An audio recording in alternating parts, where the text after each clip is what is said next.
Stop letting your flower beds get wrecked by lawn edges creeping in.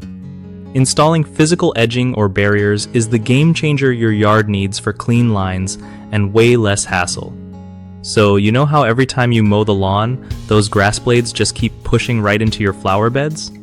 It's super annoying, but you can totally fix it with some simple edging tricks. First, look for sturdy materials like metal, stone, or plastic.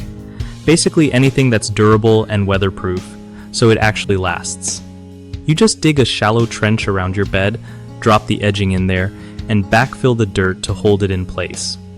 Make sure the top of your barrier sits slightly above ground level to block the grass runners from sneaking over.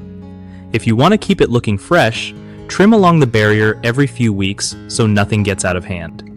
And if you're into that natural vibe, wood or bamboo can give you the look without sacrificing the function. Seriously, setting up a good edge once saves you a ton of weeding and frustration down the line. One of the biggest mistakes people make with lawn edging is picking flimsy materials that break down after just one season.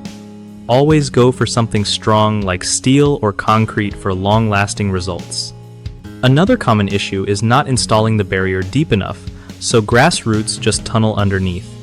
Dig at least 4 to 6 inches deep when you set your edging.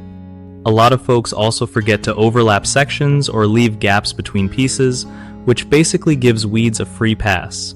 Make sure everything's snug and tight, with no spaces for grass to sneak through.